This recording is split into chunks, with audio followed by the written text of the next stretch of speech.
Yeah.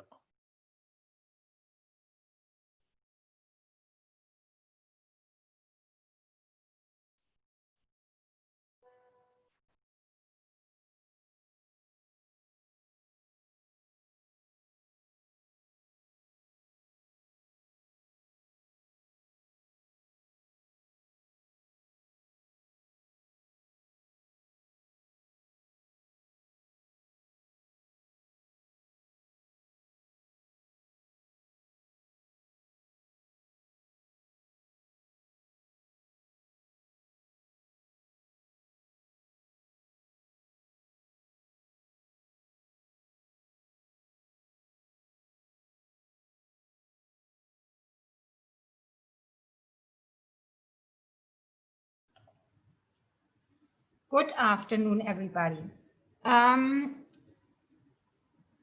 You can see now the Moodle course of the machine learning lecture. And I already saw, I sent out a message a couple of minutes ago regarding the examination. I'm asking you to indicate if you're planning to participate in the exam, right? If you're planning to register for the exam, and make a choice whether you are able to be in person here in Germany at the university, or if it's not possible for you to attend the exam in person. And there's a third choice, which is that you are not planning to do the exam this term. So I would be glad if all of you participate in this survey and indicate what you are planning to do, right? This will help a lot with doing the planning for us for the examination period at the end of the term. All right. I saw that there are already a couple of responses in this survey.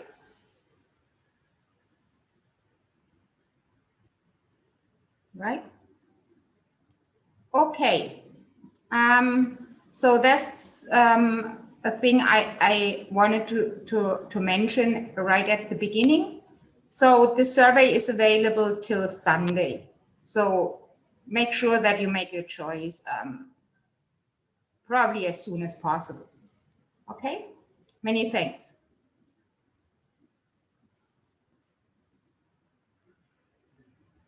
We now move on with the lecture, and we move on with linear, or we continue looking at linear networks. I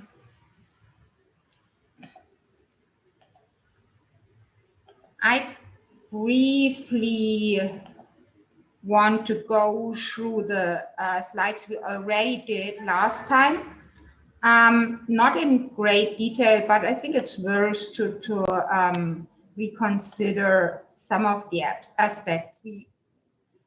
We've been in a hurry last time, and I think it will be helpful if we go through the slides again. So not in much. So what we are now looking at are linear networks, one-layered networks consisting of a maximum of k neurons if our input dimension is k. And the specific thing about the neurons in this layer is that they do have a linear transfer function, linear activation function. So given the matrix notation of this one-layered network, we are calculating the output of the network using the weight matrix.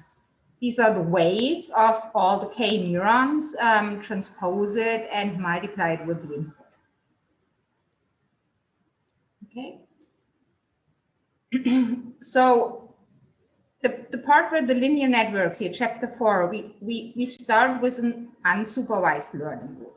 So this can be applied to unlabeled data. So we just have a set of data points xq, which are distributed in a characteristic manner in input space.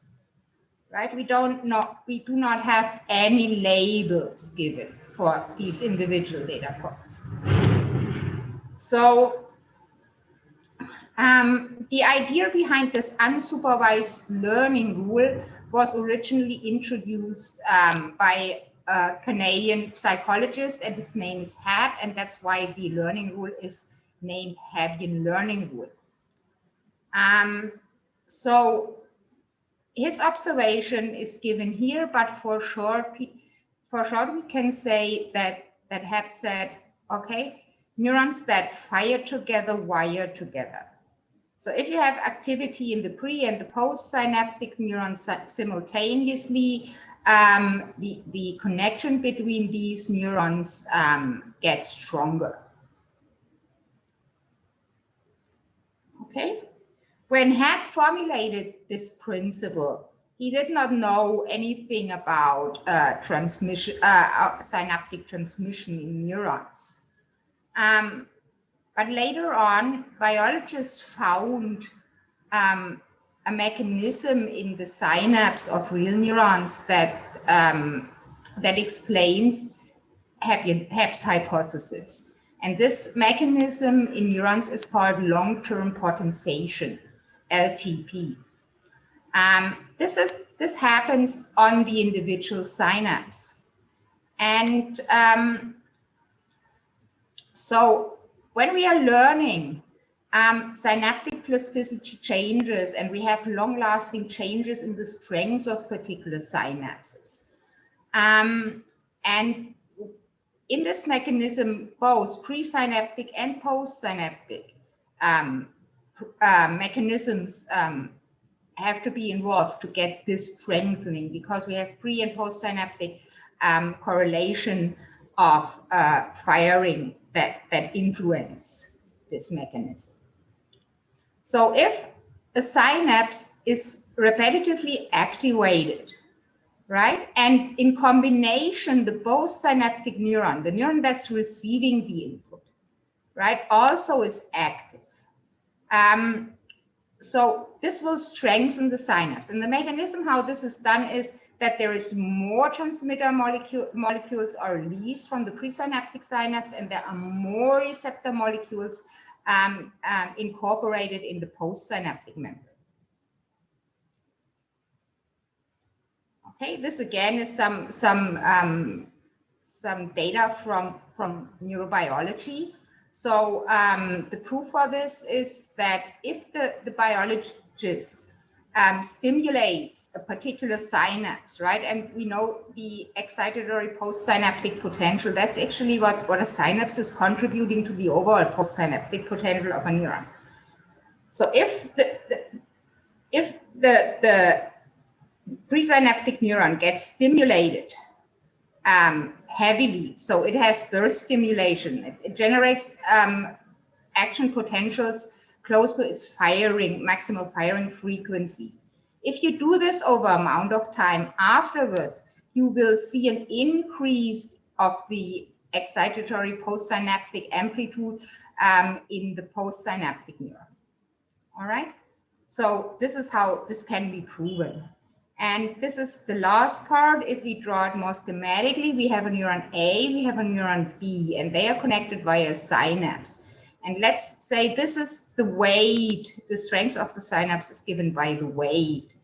Here, this is a singular weight.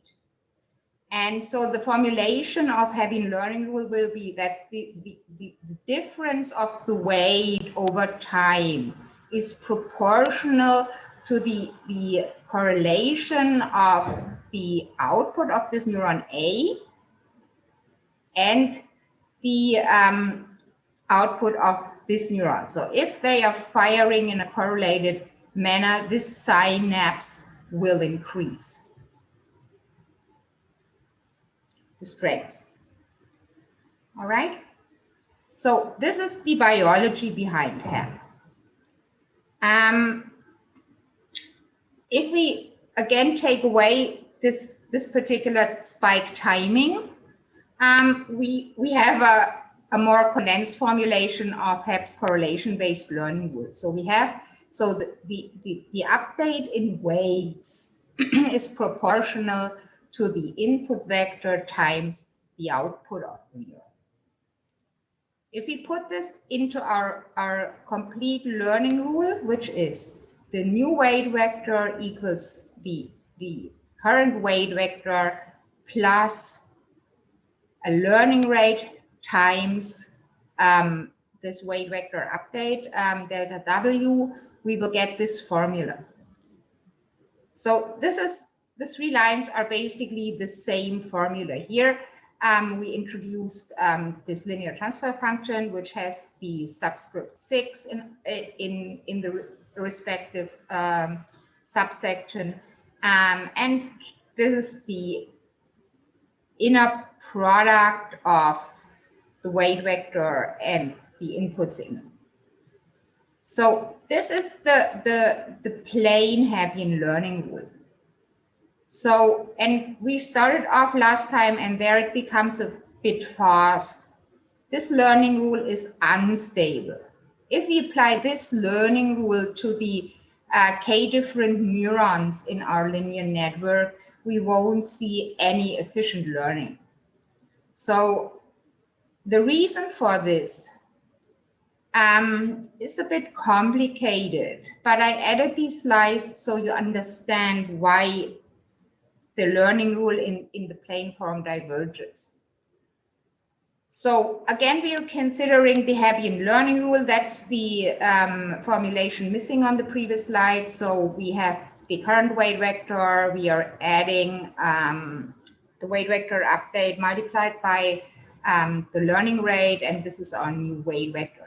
And this weight vector update is basically the output of the neuron times the input, right? If we reformulate this, we see that we have a product of the input vector times its transpose times W, okay? So this is the weight vector update. If we look here, the input times its transpose. So since this is an iterative learning rule as we have it for the perceptron learning rule. So we are selecting a pattern for each learning step. So what we have to do to understand this learning rule or to analyze it, we have to say, what's the average weight vector update? So we have to look at the expectation value of delta W. And the expectation of this delta W is the expectation of X times X transpose times the weight vector. And the expectation of our training data here, this matrix, is the so-called correlation matrix. And you calculate it using your training data. You're summing the product of XQ times XQ transpose over your complete training data set and divided by Q, each element of the resulting matrix. And this matrix is called correlation matrix. Okay, so we see that the expectation for the weight vector update is given by the correlation matrix times the weight vector. Okay, and this delta W can be easily rewritten. So what we see here is a time discretized system of coupled first order or ordinary differential equations. So we can write delta W as dW divided by dt, and this is equal to the correlation matrix times W. This is a system of differential equations. So the solution of this system of equation is, so we are looking for the solution. This is our weight vector. So the solution is a weight vector, right? That's equal to another vector u times the exponential function with the exponent, with an exponent lambda t. And what we did here, since the coupling comes via this correlation matrix. What we are done, we are decoupling the system of differential equations by doing it by diagonalizing this matrix C, doing an eigen vector and value analysis. Okay. So this again summarizes the solution of the system of first order differential equations. The remark here shows you that our solution is correct.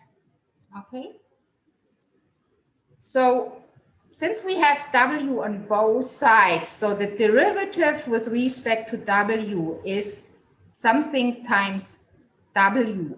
So the solution will be an exponential function. That's one of the reasons. So let's look here. So we substitute now here, the left-hand side, we substitute the W by the solution, right? And we also substitute the W by the solution on the right-hand side. And if we go through and multiply it, so the derivative of this expression here with respect to t is the exponential function itself, and we have to apply chain rule. So we have another factor, which is lambda times u, right? And on the right-hand side, this stays the same. So we have c, the exponential functions times u. And as you can see, in the end, we do have an eigenvalue problem. This is an eigenvalue problem. So the lambdas are the eigenvalues of this correlation matrix, and the u are the corresponding eigenvectors. So the lambdas are scalar and u is a vector, and they are independent of time. And there are the different possible solutions that fulfill the equation, and these are eigenvectors and eigenvalues of this correlation matrix. So the correlation matrix has a special structure.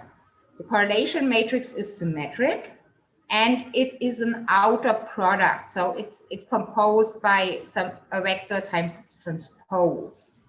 So for this case, all lambdas, all the eigenvectors are greater or equal to 0.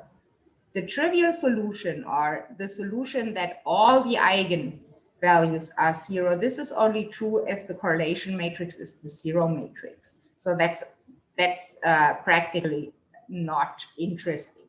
So we can assume that at least one lambda is greater or equal than 0. And in this case, you can see from this equation here that over time, the weight vectors will grow exponentially in length. Okay? So this is the reason why the plain Hebbian learning rule is unstable. Are there any questions so far?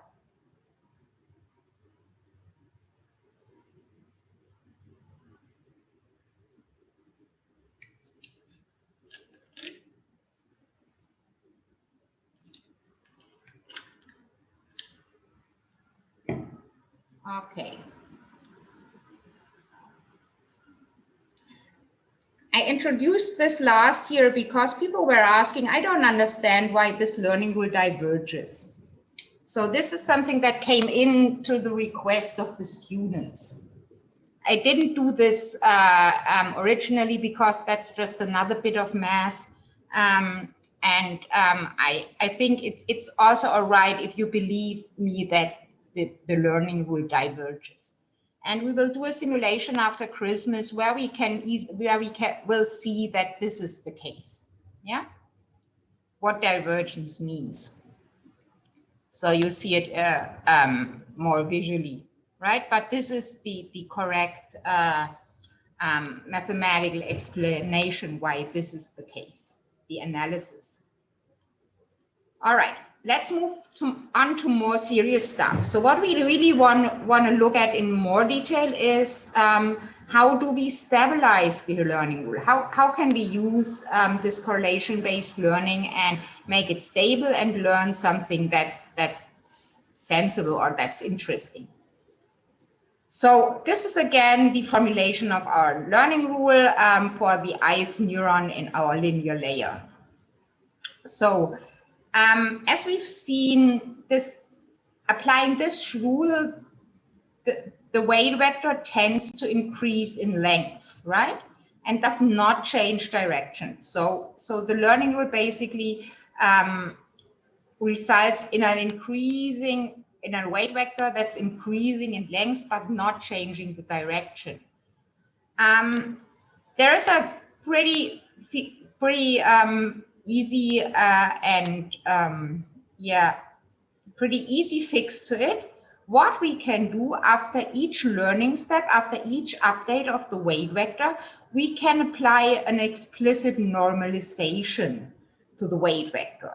So we calculate the new weight vector wn+1 and then explicitly normalize the length of this weight vector, right? By dividing the weight vector or multiplying it by the reciprocal of its length.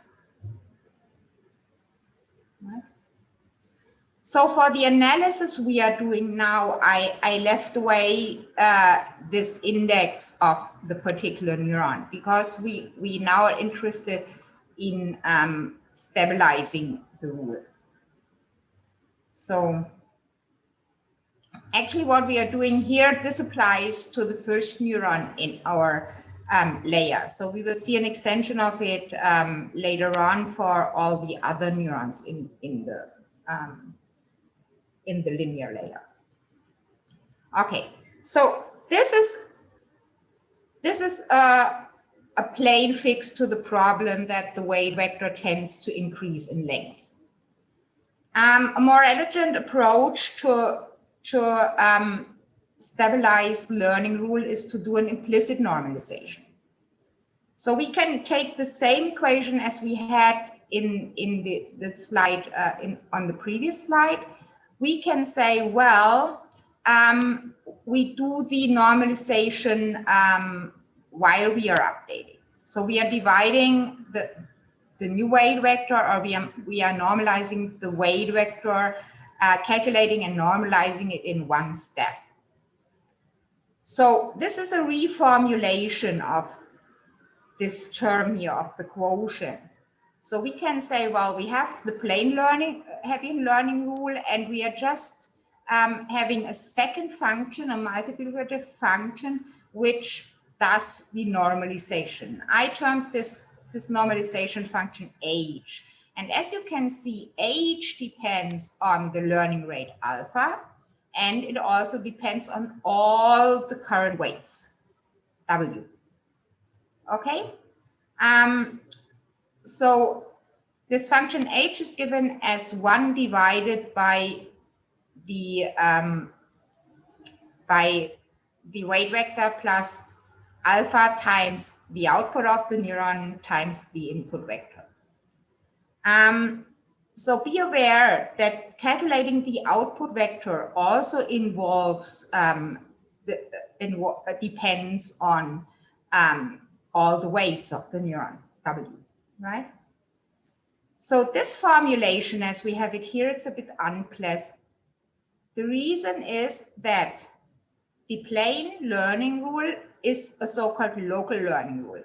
So you can update the individual components of your new weight vector by just using the components of a single dimension of W and also the input data K, right? But what you have is, so because we are now, yeah, okay. So, but the problem is this normalization term here. This is called a global term because here to calculate the norm of this new vector, that's the square root of the square of the individual elements. To do this, you have to, this depends on all the weights. You cannot make it a local term by just considering a single weight and do the calculations, right? One after the other. Okay, so this is why this is called global term and this is called local term. And these global terms, they do cause problems because since you have to decide which of the weights you update first, right? And then the second one. So for the other weights, you have to rely on the previous result. And you have a mixture of new and previous results in your calculation because there's an order you have to do that. You cannot do that all in once, right? So this is why this is a bit problematic, these kind of global terms. There is a solution to the problem. What we can do, we can approximate this normalization term H by a Taylor series expansion. And we are not doing a very complicated Taylor series approximation. We do a Taylor series approximation of first degree. That means that we are just considering the first derivative of this normalization term. So just a linear approximation of this normalization term, and we do this approximation for a particular point, for the specific point alpha 0 equals to 0. So we do this, in other words, we do this for small learning rates which are close to 0. Okay, so this is the linearization of this normalization term. So we approximate H by the function H itself, which is evaluated for the point alpha 0, right, using the weight vector, and the second term of this linearization, which is the first degree Taylor term. As you can see, we have alpha minus alpha 0 to the power of 1. So this is a linear polynomial, that's a line. What we are using here is the first derivative of this normalization term with respect to the learning rate, and we evaluate this partial derivative of this normalization term for alpha 0 means for 0. You don't have to do that because the results are written already here. I've done this. If you like to do it, you can prove if the results that are given here are correct.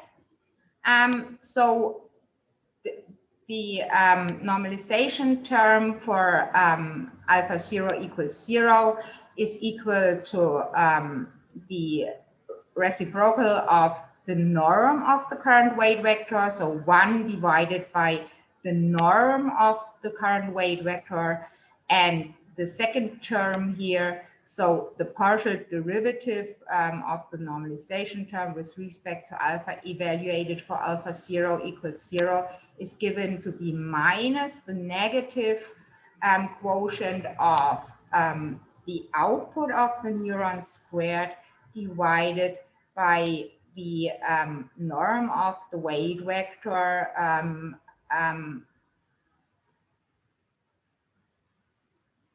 the cubic to the power of 3, right? So these are the results. So if we take this all together, we can rewrite our normalization term. We can say this normalization term can be approximated by 1 divided by the norm of the weight vector minus the output of the neuron in the nth iteration step squared divided by the length of the weight vector to the power of 3 times alpha. And this alpha comes from this from the polynomial term of the Taylor series. Okay, so this is this linearization of the normalization term, and we use something that we plugged in. So this guarantees that the weight vector always has length 1. We can rewrite this expression here, and this is basically equal to 1 minus alpha times the output of the neuron y at time step n squared. Okay? That's here just using the prerequisite that we are normalizing the weight vector. And we know the length is 1. Okay. So now we have approximated this normalization term by a linear function in alpha, right? In the learning rate. So we can use our approximation and just plug it into our original learning rule where we assumed implicit normalization. So we have the plain Hebbian learning rule, and we now multiply it by this linearized normalization term. If we multiply the first the terms in the first parenthesis with the terms in the second parenthesis, we will get this different terms here. And as you can see, we have the original weight vector, and we are adding the learning rate times the output times the input vector, and we are subtracting the learning rate times the weight vector times the output square. We have another term, a fourth term here. And if we carefully look at this term here, right? We see here is alpha is here, we have alpha squared. Okay? So we have a second power of the learning rate here. And if we do some thinking, what we assumed is that this approximation here is for learning rates close to zero. So alpha will be a very, very small positive number. And then as a consequence, the second power of alpha will become even smaller. And we are assuming it's the influence of this fourth term is so small that we can neglect it. So we are omitting it. And this is something that holds under the assumption that we are using very small learning rates, positive ones. Okay, so as a result, we can approximate this Hebbian, this normalized, implicitly normalized Hebbian learning rule by 3 terms: the original weight vector plus the learning rate times the output times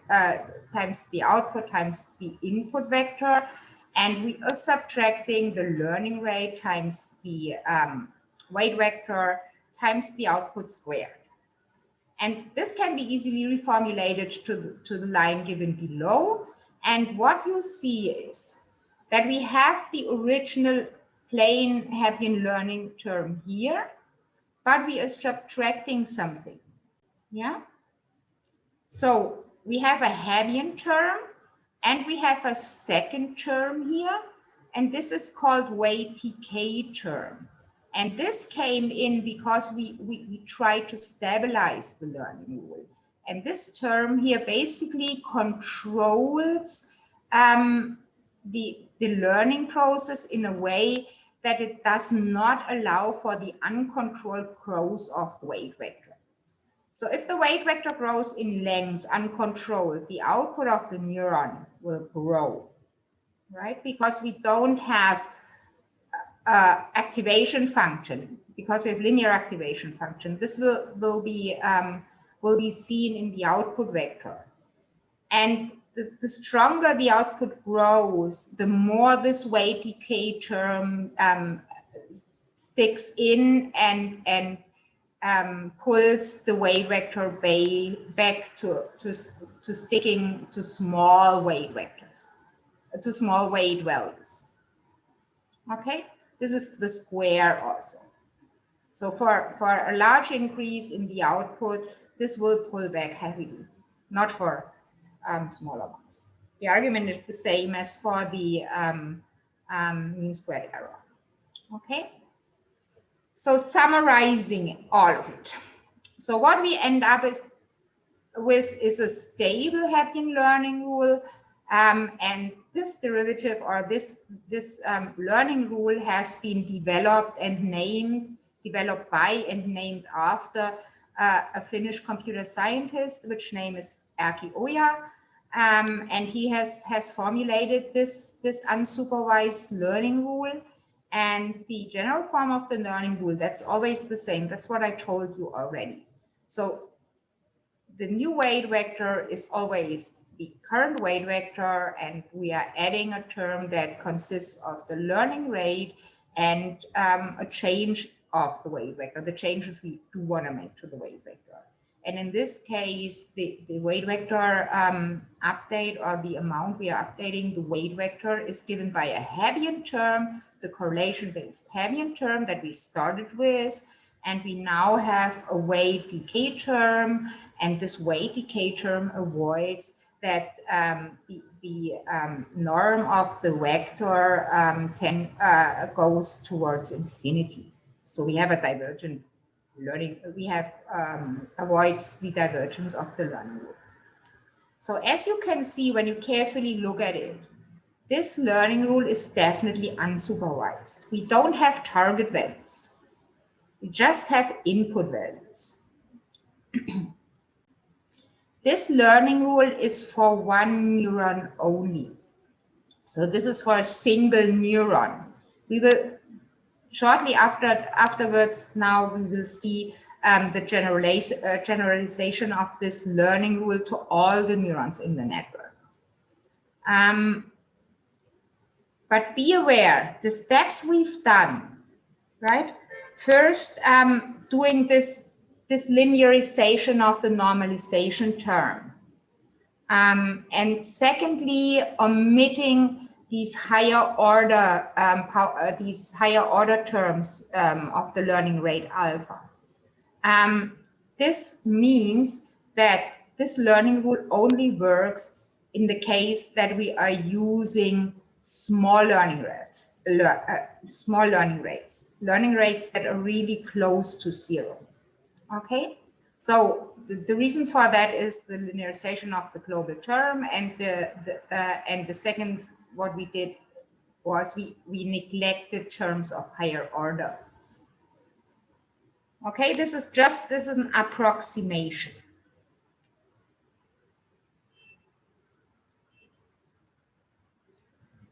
Are there any questions?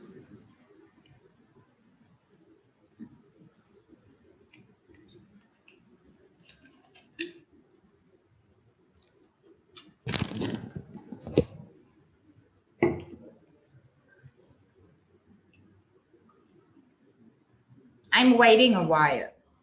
I have a question. Yes. I have a question, and my question is, you say the weight decay is get bigger for the output values, yes, Yes. and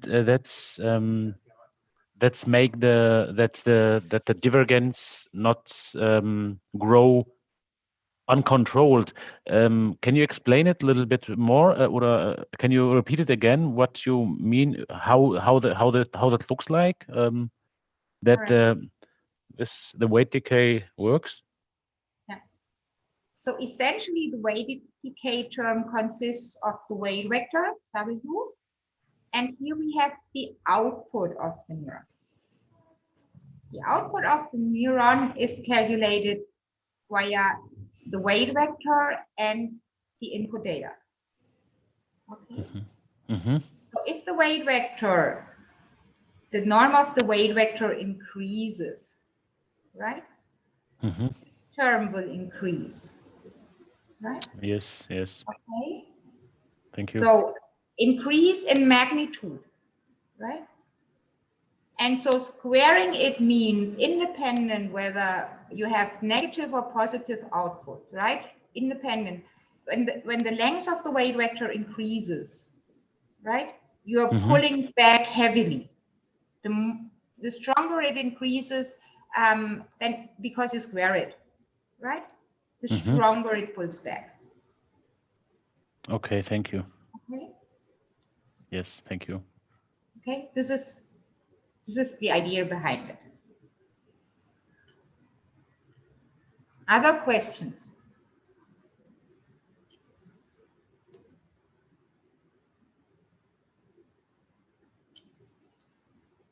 So since we now reached a point, let me comment on it. We started today again with the mathematical background why the plane learning rule diverges. Divergence, to mathematically formulate why the rule diverges, this is not part of the exam. However, the implicit normalization and the deduction of the way this of Oya's learning rule here, this might be, or this is part of the examination, right? So what do you have to get from it? First, you have to know this learning rule. You have to say, well, this is a correlation-based term. This is a weight decay term, how they are properly termed. And you have to explain in principle why it's important to use small learning rates with this learning rule. What's the reason for this restriction in learning rate? Okay, these two things, linearization of the global term and neglecting terms of higher order.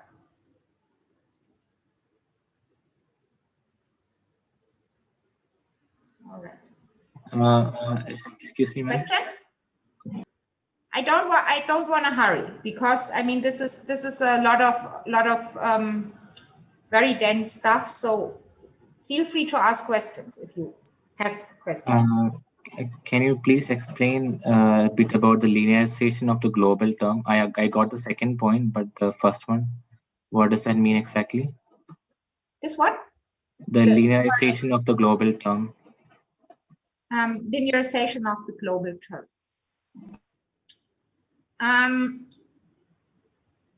All right. Let's look at it. Let's start here. So the norm of a vector, right? That means you have to take the square root of the second power of the individual components. Okay, you're on board. So this is how you calculate the norm, right? And this is a nonlinear function here. Do you see that? Yes, yes. The global term is a nonlinear function. Okay, and it's hard to calculate because, I mean, it's not hard to calculate, but it's a bit nasty to calculate. Okay, so and the idea is now make this function a linear function. Okay. Okay, yeah, okay, I understood that. And one way to do this is to do a Taylor series expansion and just consider the first degree term in this Taylor approximation. So this is a very coarse approximation. You can think of it, I mean, giving you a rationale behind it, because this is, I mean, Taylor series is something that's usually covered in basic math courses. So this is just the tangent to the graph in this particular point. Yeah, because that's the first order derivative, right? You're constructing a line, yeah, and you're approximating the function at this particular point alpha 0 by a line. That's why it's called linearization. So we start off with a nonlinear function and we end up with a linear function. All right. Yeah, thank you, ma'am. Good. Was this did this answer most of the unclarities? Yeah, yes, ma'am. Thank you. Okay. And this is again an approximation step, right? If we plug this in, we now say we substitute the original nonlinear normalization term by this approximation, right? Then we see we have different components here, and we do see we have a second power of a very small learning rate alpha. So the influence of this term can be neglected, right? Okay. Yes, ma'am. So Yes. this is how we end up with this Oyas learning rule, right? Okay, good question. Thank you. Okay, if there are no other questions, I would like to continue.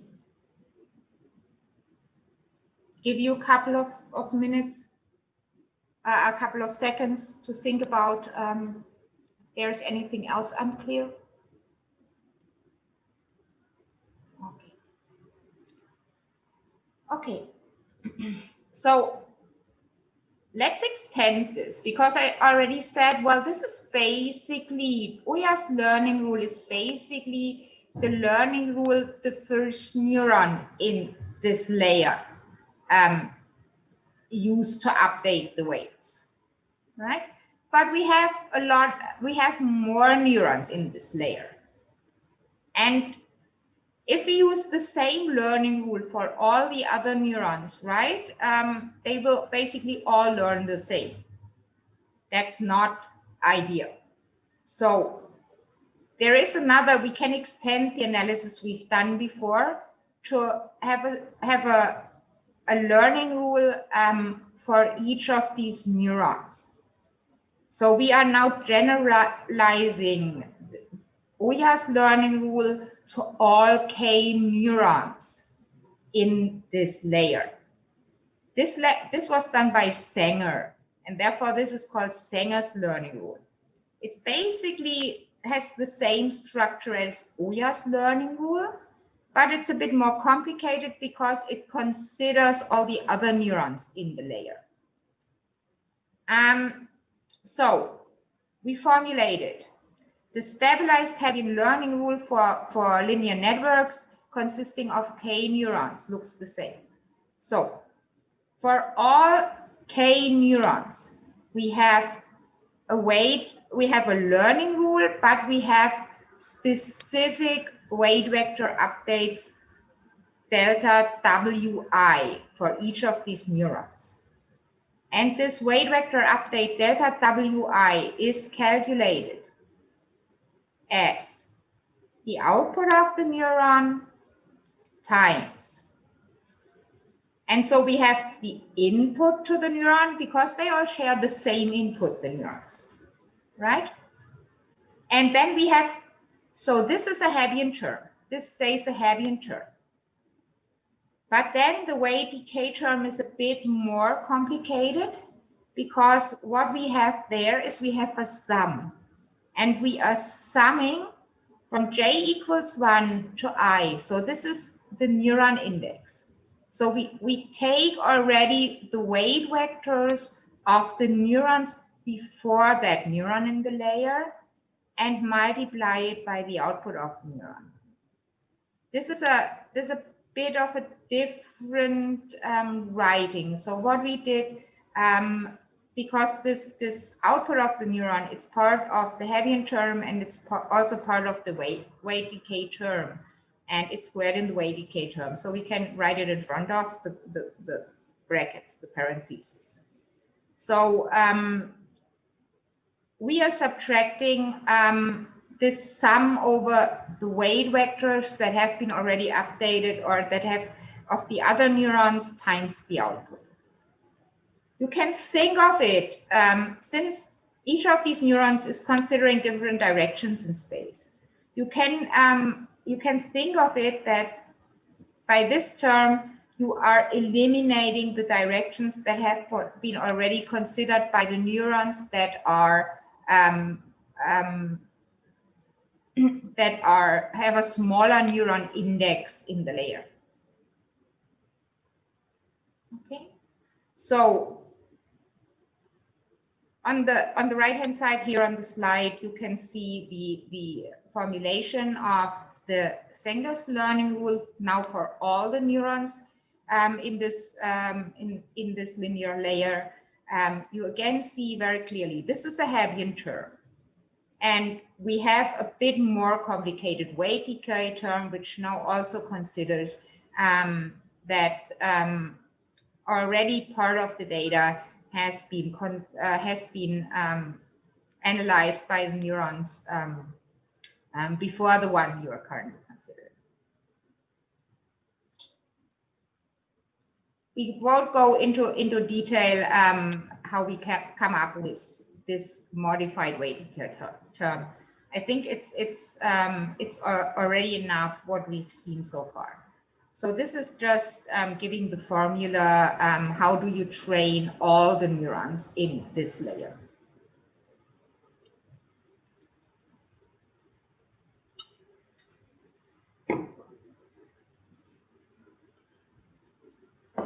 So. Sorry, can you repeat please the last sentence? So this is now a formulation of the learning rule, right? Which is roughly the same as Booyah's learning rule, except that the weight decay term is a bit more complicated, right? But now you can apply this learning rule, you can apply to all of the K neurons here. So each neuron has an index here, which is I, right? Okay. So we have an index to a vector, and we have K neurons, and I is the neuron index.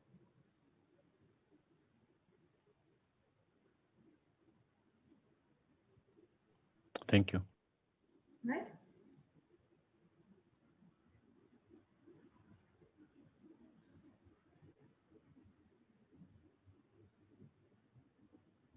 All right.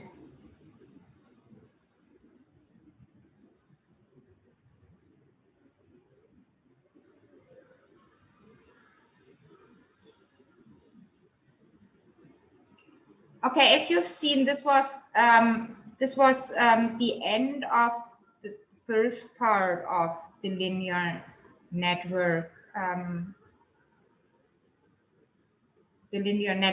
chapter.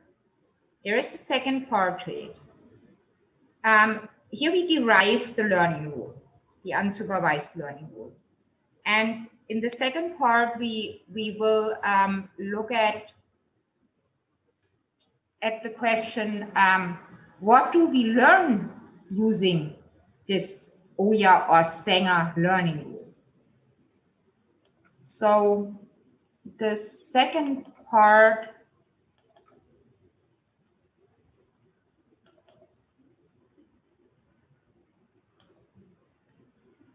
starts here. So we have this, so we will do it with Booyah's learning rule. That's enough. So what do these linear neurons learn if they trained with this unsupervised learning rule? So we have again a reformulation of the learning rule in a sense that we now say, well, that's what we are adding to our current weight vector. That's basically a function of the weights. That's also a function of the learning rate, but this is a function of the weights. And this function f is given as Booyah's learning rule, or the stabilized Hebbian learning rule, or the weight vector update for the stabilized Hebbian learning rule times the learning rate. So since this is an unsupervised learning rule, it's not so easy to say when we want to stop learning. But a good rationale when you stop learning is when you don't, when you no longer observe any changes in your weights. So because we don't have target values available, so we cannot say we stop learning when we've learned all the target vectors perfectly, right? Or if we have reached a minimum error. That's not possible because we don't have labels. So we would, for this learning rule, we would say, well, it's reasonable to stop if we don't see any more changes in the weights, applying Hebbian learning rule, right? So when we look at this equation, this is basically equivalent to finding, if we interpret it as a fixed point equation, this is basically finding a solution W star that solves a fixed point equation. So because we have the weights, this is we now omit, go to this part, we are omitting the iteration counter n. So then we have W equals W plus F of W, right? And the fixed point of this equation is given by the roots of this function fw. So we are looking, so for this W star, where this function here fw becomes 0. Okay, so for what we are doing now, I omit most of the indices, right, that we are using for formulating the learning rules. So the idea is now do a fixed point analysis of this equation. So we are now looking for the roots of this function f, and this function is the learning rate times the correlation-based term y times x minus the weights times y squared. And we have to look for the roots, 0 crossings. So equals 0. So what we know is that we are using small learning rates, alpha, but alpha is not 0. Alpha is not 0, so this factor doesn't help us with finding the roots. So we have to concentrate our analysis to the two components, the correlation term and the weight decay term that's in the brackets. So we are looking for roots of this expression.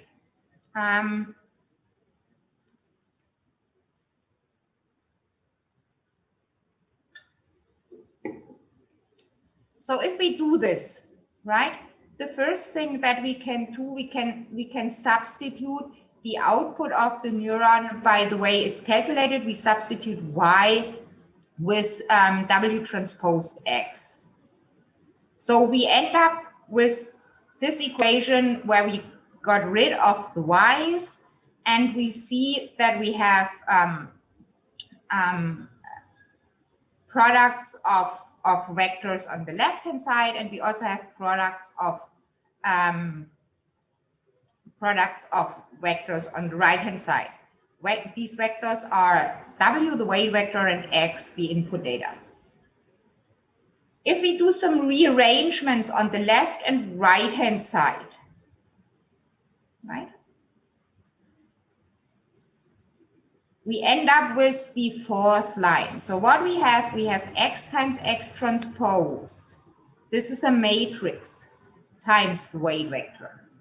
And we also have on the right-hand side X times X transposed, which is multiplied from the left with W transposed and from the right with W, right? This is again a matrix, right? It's the same matrix as on the left-hand side, right? So we will call this matrix C. right? If we now look at it, so we have a matrix C times W equals W transpose times this matrix C times W. And be aware, what's here, the result of this is a scalar value, because that's a matrix, that's a transpose vector, that's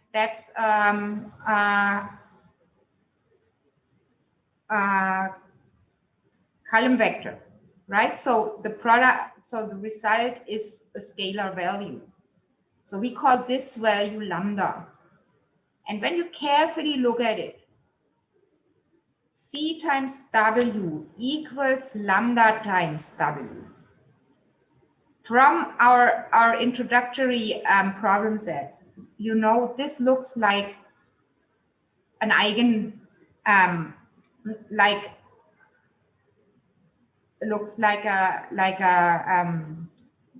eigenvalue equation. Okay, so easily we get to the next step. We say, okay, we can subtract lambda W from both sides, so we'll end up with C minus lambda times I times W equals 0. So this is a typical eigenvalue problem. So what we can now say is that a neuron that's trained with Oya's learning rule, right? The stabilized Hebbian learning rule, stabilized according to Oya, solves an eigenvector problem.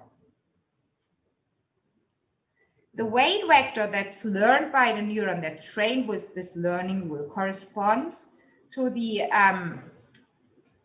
eigen vector of C that belongs to the maximal eigenvalue lambda max. So the weight vector converges to the eigenvector that belongs to the largest eigenvalue of the matrix C. Okay. We've seen this already before when we did the analysis why the plane learning rule is unstable, right? So this was kind of the same looking analysis, right? Different but the same. So here we are analyzing what do we learn with this unsupervised learning. So this is a pretty straightforward deduction of what it's learned. It's formally not correct, because what I did is I omitted working with expectation values. So this is the note. Because the learning rule is iterative, so we are repeating learning steps over and over again. That's the one case. And on the other hand, we are selecting these training examples randomly. So for each new learning step, we are selecting a new training sample, and we do this randomly. So this is the reason why the deduction that we've seen before has been, if we formulate it properly, we have to use expectation values, right? So this matrix C is not the product of X times X transposed for one training example. It's the expectation of the product of X times X transposed over the whole learning process. And this is again given by the correlation matrix.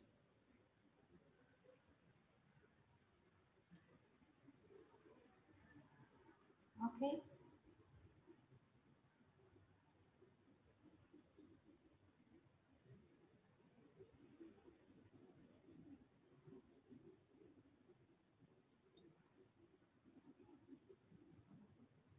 Okay.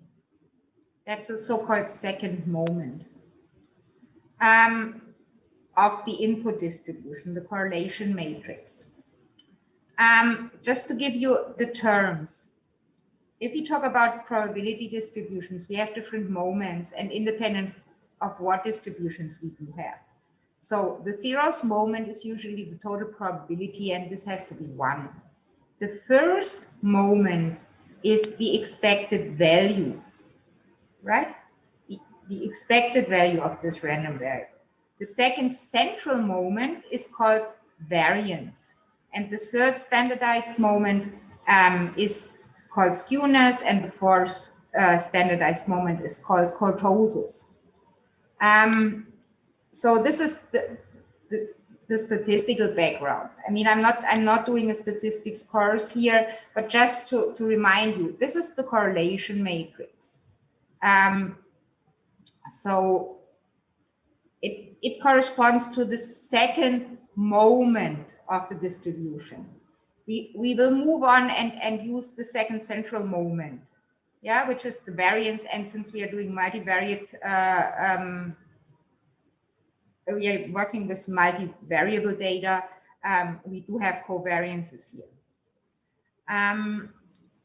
So this matrix C, as you can see from its construction, it's symmetric.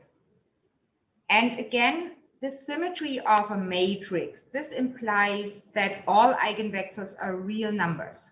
So we will get k real numbers from an eigenvector, an eigenvalue analysis of this correlation matrix. And also for symmetric matrices C, we know that the eigenvectors that belong to these different eigenvectors, values are orthogonal to each other. So they form a basis of the k-dimensional space.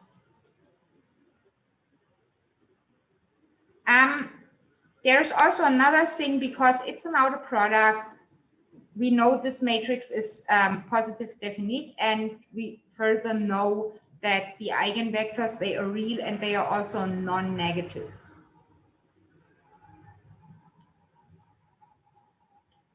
But this is something that I already mentioned when we were looking at solving this differential system of differential equations. So that's a repetition of this property of the correlation matrix. Okay.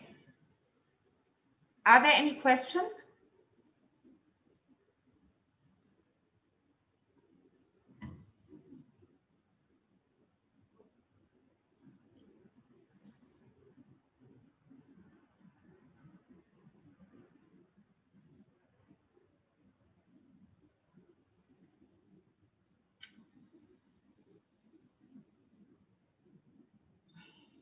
Okay, so next I want to talk a bit about what can we do with this kind of stuff. Is it interesting, or what do we do? So we still continue to interpret the learning rule. We analyzed it and now we are interpreting it. So what does mean centering of a distribution means? So we started off in the beginning of this chapter, we said, well, we have a bunch of training examples X, and they are distributed in k-dimensional space in a specific manner, right? Okay. So what we can do for this bunch of data, we can calculate the mean vector, which is called mu. Right, and this mean vector is calculated as you will do it for univariate distributions. You take the average of the input vectors. So you sum them up and you divide each component by Q, which is the number of training samples. So this gives you the mean vector. Right, and if you subtract the mean vector of all the individual data points X in your training sample, you will have a so-called mean-centered data distribution afterwards. Let's look at the dimension. So here, this is a matrix X, and this is organized the following way. So we have K input dimensions for each of our training samples, and we have Q training samples. So this is a K by Q matrix. From each of these individual training samples, we are subtracting the mean vector, which is calculated according to this formula. So this is a K by 1 vector, right? So Yeah.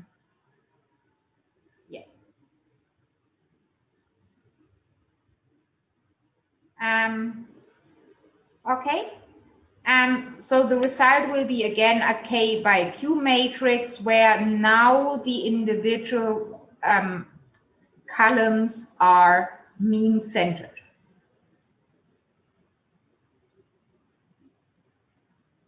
So if we would calculate the mean value for this green bunch of data, the mean value would be 0, right? So they are, the distribution is now centered around the origin.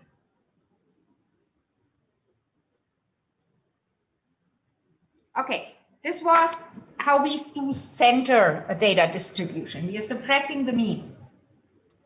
The next step is how do we calculate the correlation, or in this case, the covariance matrix. If we have a mean-centered data collection, right? The definition of the covariance matrix, of the second centered moment of the distribution, is given as the expectation of the individual data points minus the mean value times its transposed. Okay, and this again results in that we are taking this outer product here of these two components, summing it over the complete training data set, and divide each of the components by Q minus 1. This is how you calculate the covariance matrix of a centered data distribution. Yeah, you have to first calculate the mean value, and you center the data here explicitly, and then you calculate the covariance matrix. This is depicted here. So we at the bottom we see the mean centering, and we take this mean center data distribution and we are calculating the covariance matrix. This matrix here is called D. This is the mean centered data matrix. And if we use this matrix, we just have to take this matrix and multiply it with its transpose. So we get the covariance matrix.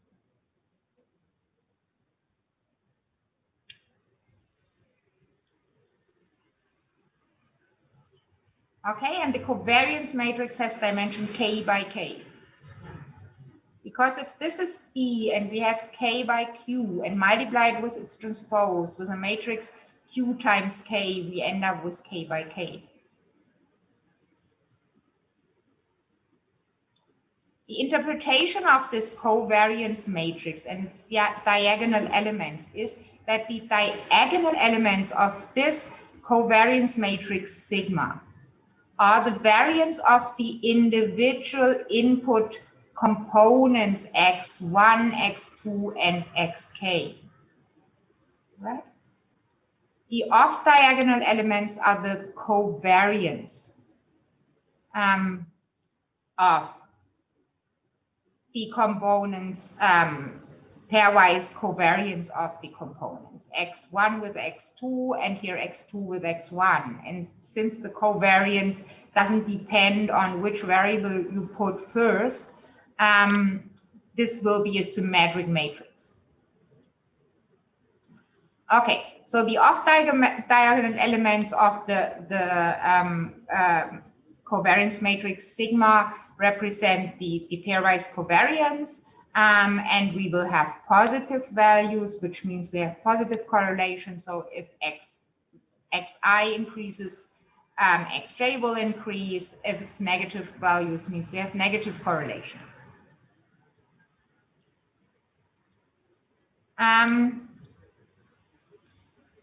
Based on this covariance matrix, you can do some standardizations. For example, you can say, well, I mean, if my individual dimensions, x1, x2, and xk have completely different variance, I may, and I'm not interested in this variance, you can divide the individual random variables by their variance here and make it a covariance matrix that has 1 on its diagonal. So you have a standardized, you have standardized your data. Have the same variance in all directions of input space. Okay. So, but this is a kind of pre-processing of data. I'm not sure. I assume this will be covered in courses like multivariate data analysis. Just to give you an idea what you can do based on this covariance matrix. So this was a bit on how you deal with your data, what you do to your data, and what these different statistical parameters, how you can come up with them, how you calculate them in a pretty straightforward manner. Are there any questions on this these illustrations?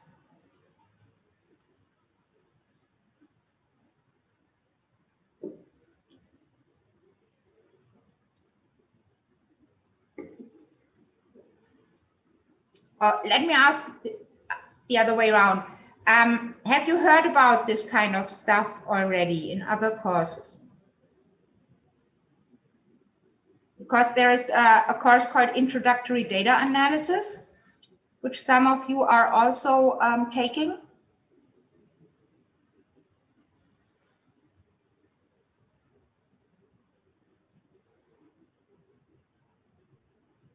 Yes, Professor, we use this concepts of like calculating variance, standard deviations, and mean values. Of multivariate data already, or just the univariate case?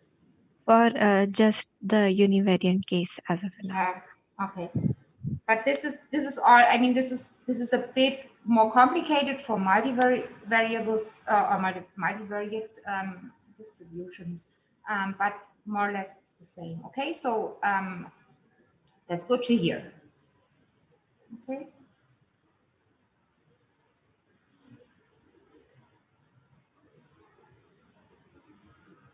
Okay, because this is not the major topic of machine learning course. This is, we move on. We now move on to interpreting the learning rule.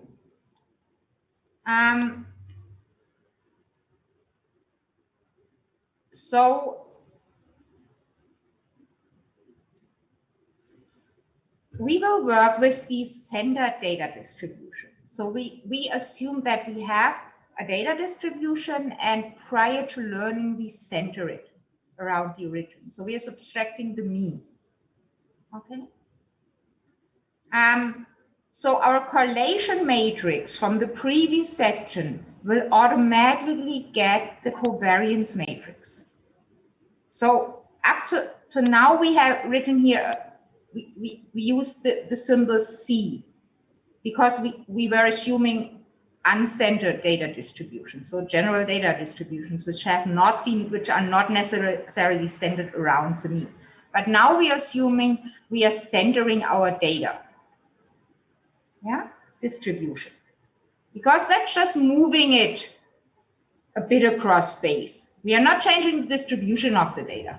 We're just moving it a certain amount. So the formulation we then have, we have the covariance matrix times our weight vector equals lambda times our weight vector. So we have this eigen vector problem. So we have seen before that our learning rule basically calculates the eigenvector that belongs to the largest eigenvalue of this covariance matrix. And the direction of this eigenvector is actually then in the direction of the maximum variance of this multidimensional distribution of the training data, right? So the output of our first neuron, which is denoted Y1, is equal to the eigenvector W max that belongs to the largest eigenvalue of the covariance matrix times X. And this transformation preserves the maximum variance of the original distribution, right? So this is, put it slightly different. By applying this transformation, our output Y1 contains the most possible variance that can be represented from the original distribution in one output. Since we have K of these neurons, the second neuron will learn the direction or the eigenvector of the covariance matrix for the second largest eigenvalue. So adding a second output, Y2, will add a bit more, not a bit more, but more variance of the original, or preserves more variance of the original data in its output, right? So this is done, so we are sorting, so the outputs of our linear net are sorted according to the amount of variance they represent from the original data. Let's put it here. So the weight matrix of our complete linear network consists of K weight vectors for neuron 1 to neuron K. And these weight vectors are they belong to the maximum, the largest eigenvalue, all the way down to the smallest eigenvalue. So the weight vectors in our network are sorted according to the magnitude of the corresponding eigenvalues. What we also know is, since we are diagonalizing, or we are calculating eigenvalues of a symmetric matrix, the eigenvectors, they are orthogonal to each other. So all of these weight vectors of the neurons will point in an orthogonal direction. So they form a basis of the original space, of the space. Okay, let's put it all together in a formula, getting back to the linear network. So our linear network basically corresponds to a set of linear equations. So we have input data, which is drawn, which is element of k-dimensional space. And we map it to a new vector y in k-dimensional space. And now what's the connection between the mapping? So on the bottom, you see it drawn as a box plot. So we have k inputs going into the network. We transform these inputs using our weights that we learned with the learning rule of Sanger. And we get new output values. We get k outputs, y1 to yk. Okay, this is a box plot, and this is the one, you have to think of it that there are lots of weights. Okay, going to a more to the visualization of this concept. So since these weight vectors are orthogonal to each other,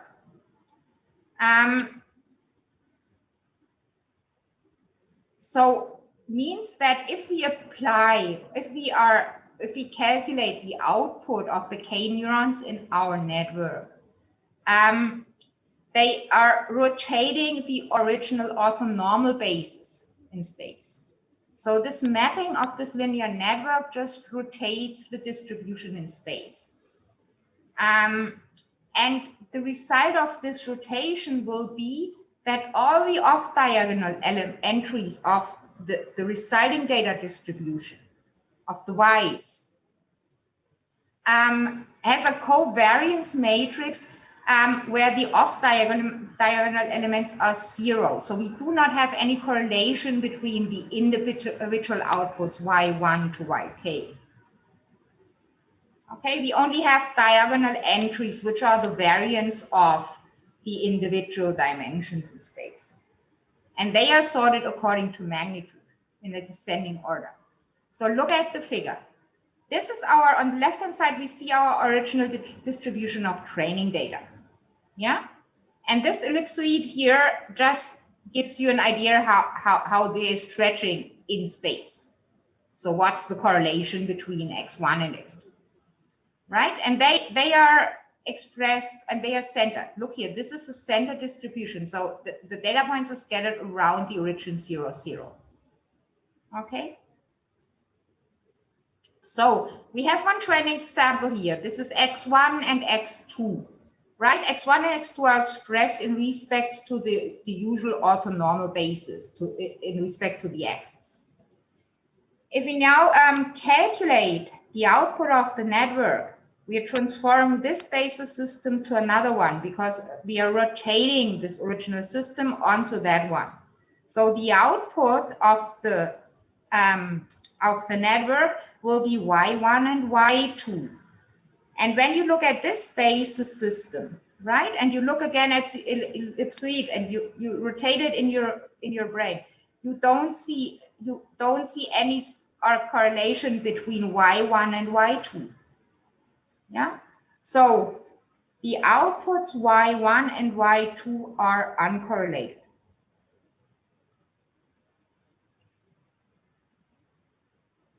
They don't have any covariance. So the off diagonals of the output distribution of the Y's has a pretty simple covariance matrix because we have only diagonal elements there.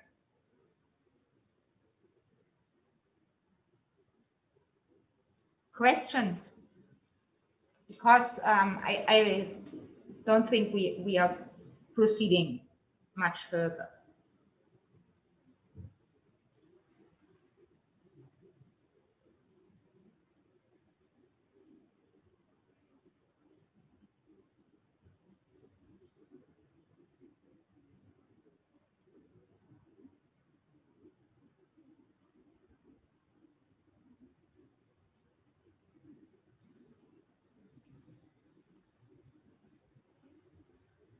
Maybe there's another interesting thing.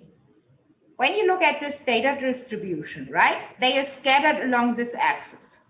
The data are scattered along this axis heavily, right? And this is exactly the direction in which the weight vector of the first neuron points, because that's the direction of maximal variance of the data distribution. So this is what a neuron trained with Oya's learning rule does learn. It learns the direction in space where you see the most obvious scattering of your data. All right. The second neuron in your network learns the orthogonal direction that's pointing towards the next scattered direction in space. Okay. And so you can, because we can only plot it in 2D for 2 inputs, right? So if we have higher dimensional input data, this goes on. So the third neuron trained with the learning rule of Sanger, the second and the third, the third one will learn the direction where we have the next smallest variability of data in space. Okay. If you look here, if you look at the outputs of the network, right? So what you see, we have lots of scatter now along the Y1 direction, right? And the Y2 direction gives us the direction where we have less scatter. This is not true for X1 and X2, as you can see. There is the same amount of scatter along X and X1 and X2 direction.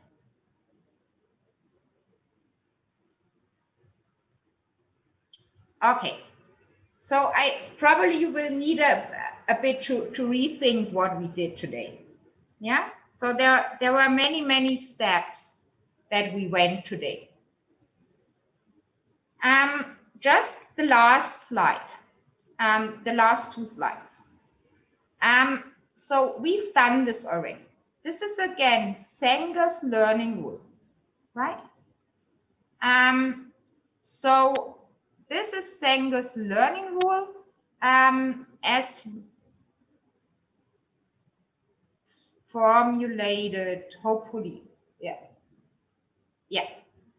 So this is how we calculate our new weight vectors for the different neurons.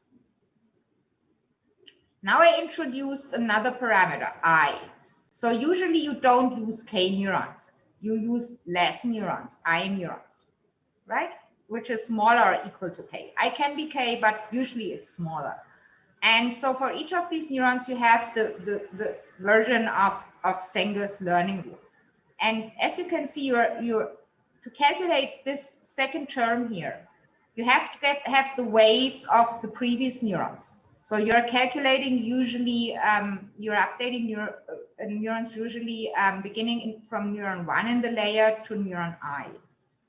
So for the algorithm, that means we are starting, we are initializing all of our weight vectors in the network. We are normalizing the weight vectors, right? Because we don't want to start with a weight vector that has a length different from 1. And we are choosing a very small learning rate, and we are initializing our iteration counter. We are choosing randomly one of the training examples, and then we compute for all neurons. We start with the first neuron, we calculate the output, current output of the neuron, we calculate the update of the neuron delta Wi, and we do the update for that neuron, right? And we redo this loop here, right, for all the neurons in our layer, right? And the outer loop here, that's a while loop. We repeat these learning steps over all neurons till none of the neurons exhibits a change in weight that is larger, a low number, which here is denoted by epsilon. That's a hyperparameter of the algorithm. You have to choose it. So we are doing this while there is still significant change in the weights in at least one of these neurons. All right. So that's basically a good point to stop. We will recapture this next time, probably using this slide, and then we move on. Okay. And finish the chapter. I mean, there's not so much stuff. Yeah, there's still a couple of slides to go, but I'm confident that we finish this next week. Any urgent questions?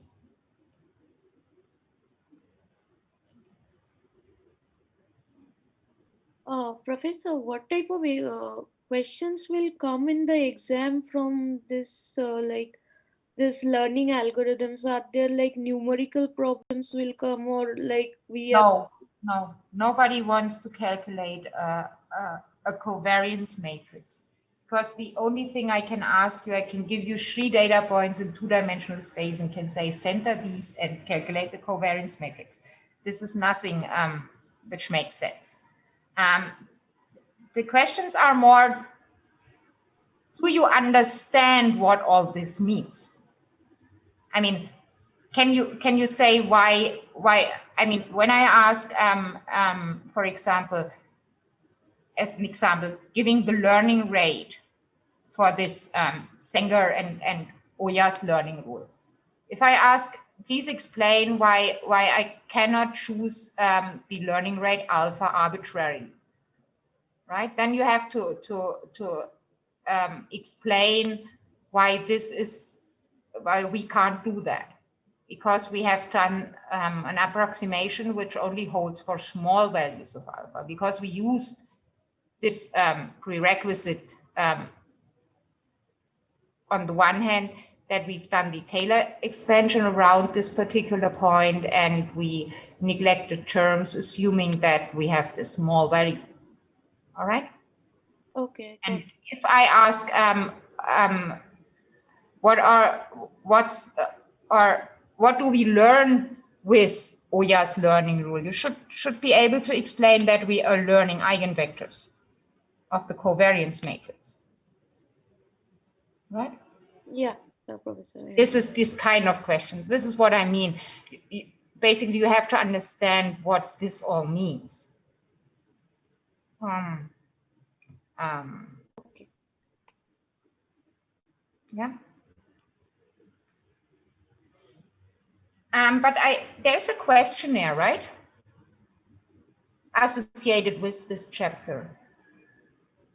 I think some of these questions are Yeah, in Moodle course. Yeah. in Moodle course is this questionnaire, and I think some of them explain the learning rule, that it has a Hebbian base term and a weight decay term and all this kind of stuff. Okay, it's something that's about that you are aware of the learning rule, right? Because it's kind of so unsupervised learning rule. There are not so many unsupervised learning rules, and at least easy ones, and so this kind of questions. Okay, thank you. It's not so much. I mean, we left the phase where we've done calculations with concrete numbers on papers quite a while ago. Because it doesn't make sense, because we have this high dimensions, and this is something that there's not concrete numbers anymore. Right? Yeah, yeah. No concrete number calculation. All right, so next week we still have a lab and a lecture on Tuesday. Okay. And as you have seen, I'm not sure, I wrote the date of the exam already down, and I think it was distributed already by Ms. Rühl from the Prüfungsamt. So the examination for this course will be on February 18th. Okay, so I try to finish the lecture as soon as possible, so you have enough time to recapture all the stuff we did.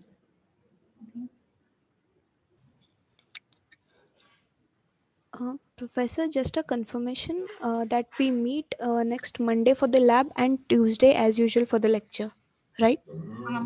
No. The his students, the online